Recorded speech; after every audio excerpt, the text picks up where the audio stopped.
There's no feeling more intense than starting over.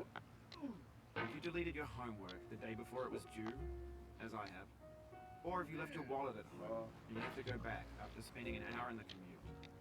If you won some money at the casino and then put all your winnings on red but it came up black. If you got your best shirt dry cleaned before a wedding and then immediately dropped food on it. If you won an argument with a friend and then later discovered that they just returned to their original view. Starting over is harder than starting up. If you're not ready for that, like if you've already had a bad day, then what you're about to go through might be too much.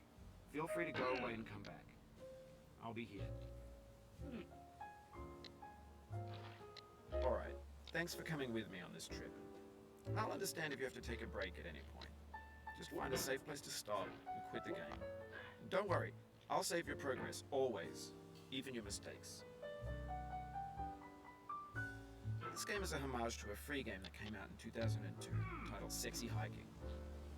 The author of that game was Jazuo, a mysterious Czech designer who was known at the time as the father of B games. And B games are rough assemblages of found objects. Designers slap them together very quickly and freely, and they're often too rough and unfriendly to gain much of a following. They're built more for the joy of building them than as polished products. In a certain way, Sexy Hiking is the perfect embodiment of a B game. It's built almost entirely out of found and recycled parts, and it's one of the most unusual and unfriendly games of its time. In it, your task is simply to drag yourself up a mountain with a hammer. That act of climbing, in the digital world or in real life, has certain essential properties that give the game its flavor. No amount of forward progress is guaranteed. Some cliffs are too sheer or too slippery, and the player is constantly, unremittingly in danger of falling and losing everything.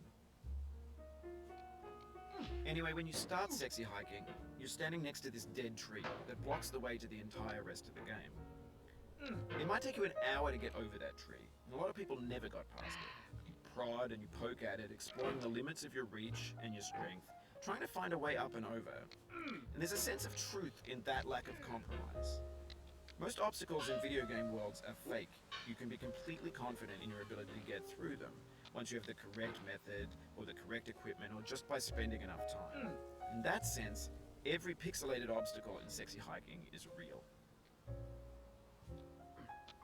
The obstacles in Sexy Hiking are unyielding, and that makes the game uniquely frustrating. But I'm not sure Jazuo intended to make a frustrating game.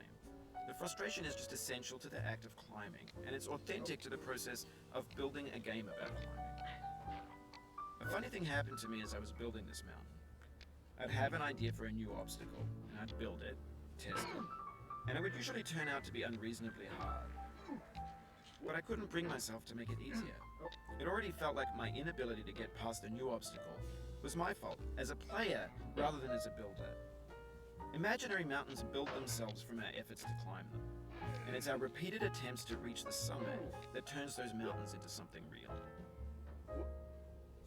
When you're building a video game world, you're building with ideas, and that can be like working with quickset cement. You mold your ideas into a certain shape that can be played with, and in the process of playing with them, they begin to harden and set until they're immutable, like rock. And at that point, you can't change the world, not without breaking it into pieces and starting fresh with new ideas. For years now, people have been predicting that games would soon be made out of prefabricated objects, bought in a store and assembled into a world. And for the most part, that hasn't happened, because the objects in the stores are trash. I don't mean they look bad or that they're badly made, although a lot of them are. I mean they're trash in the way that food becomes trash as soon as you put it in the sink. Things are made to be consumed and used in a certain context, and once the moment is gone, they transform into garbage. In the context of technology, those moments pass by in seconds. Over time, we've poured more and more refuse into this vast digital landfill that we call the internet. It now vastly outnumbers and outweighs the things that are fresh and untainted and unused. When everything around us is cultural trash, trash becomes the new medium, the lingua franca of the digital age. And you can build culture out of trash, but only trash culture. B games, B movies, B music, B philosophy. Maybe this is what digital culture is. A monstrous mountain of trash, the ash heap of creativity's fountain. A landfill with everything we ever thought of in it. Grand, infinite, and unsorted. There's 3D models of breakfast, Gen X's fanfic novels, scan magazines, green screen Shia LaBeouf, banned stuff scenes on LiveLeak. Facebook's got lifelike bots with unbranded adverts and candid shots of Kanye and Taylor Swift mashups, car crash epic failed GIFs, Russian dashcam vids, discussions of McRibs, discarded, forgotten, unrecycled, muddled, rotten, untitled. Everything's fresh for about 6 seconds, until some newer thing beckons, and we hit refresh. And there's years of persevering, disappearing into the pile, out of style, out of sight. In this context, it's tempting to make friendly content that's gentle, that lets you churn through it but not earn it. Why make something demanding if it just gets piled up in the landfill, filed in with the bland things? When games were new, they wanted a lot from you. Daunting you, taunting you, resetting and delaying you. Players played stoically. Now everyone's turned off by that. They want to burn through it quickly. A quick fix for the fickle. Some tricks for the clicks of the feckless. But that's not you. You're an acrobat. You could swallow a baseball bat.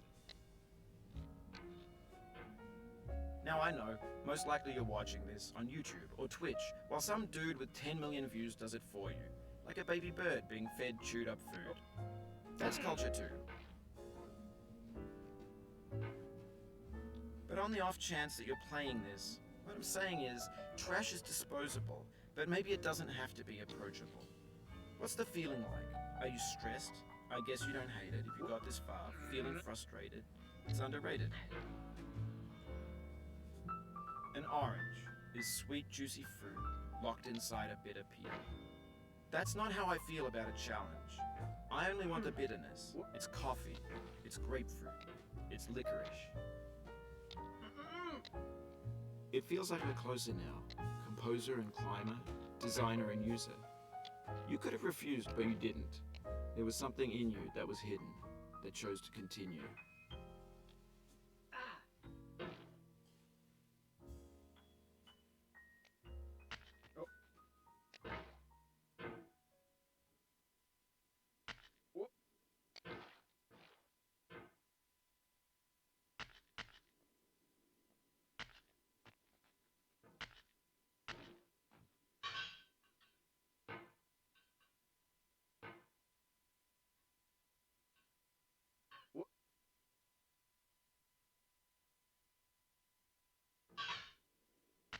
Oh, you just lost a lot of progress.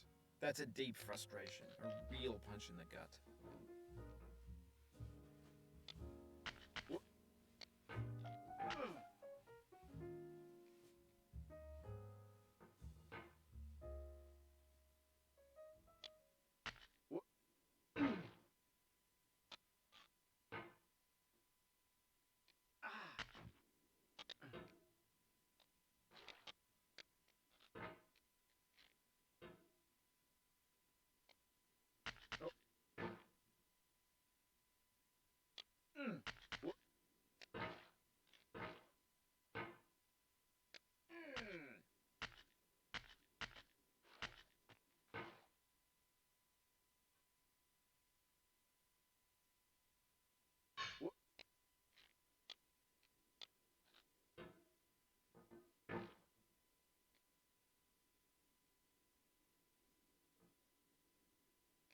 It means a lot to me that you've come this far, endured this much. Every wisecrack, every insensitivity, every setback you've forgiven me is a kingly gift that you've given me.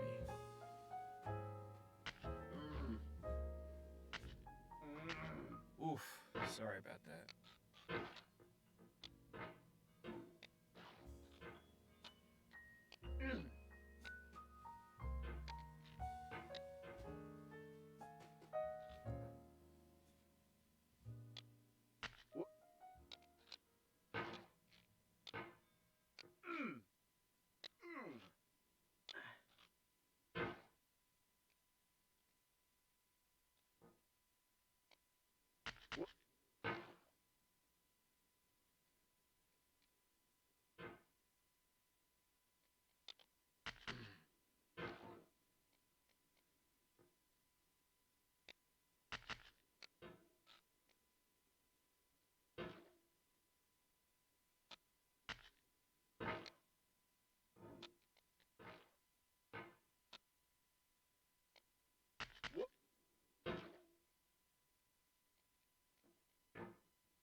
No.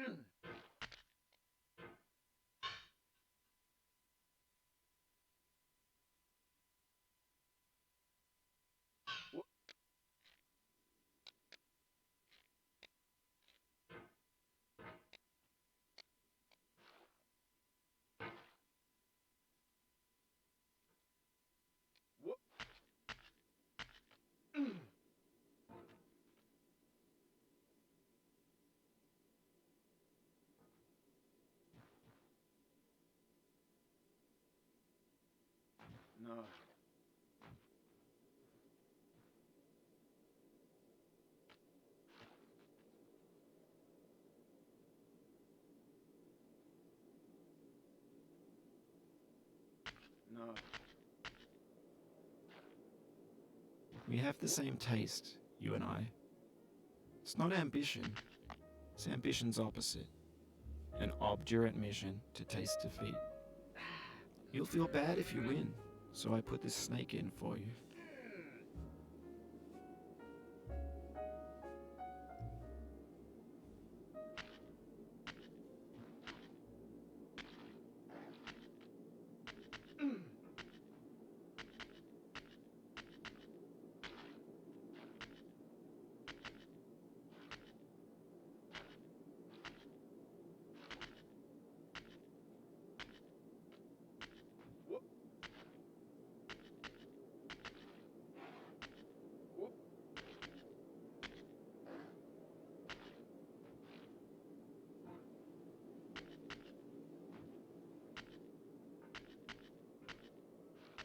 Have you thought about who you are in this? Are you the man in the pot, Diogenes? Are you his hand? Are you the top of his hammer? I think not. Where your hand moves, the hammer may not follow, nor the man, nor the man's hand. In this you're his will, his intent, the embodied resolve in his uphill ascent.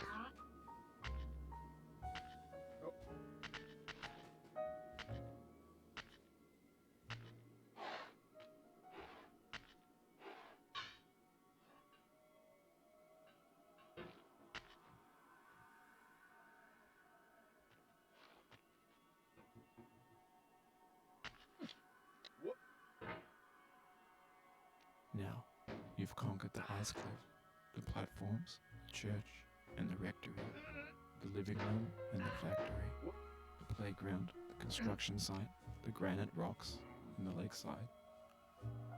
You've learned to hike. There's no way left to go but up, and in a moment I'll shut up. But let me say, I'm glad you came. I dedicate this game to you, the one who came this far. I give it to you with all my love.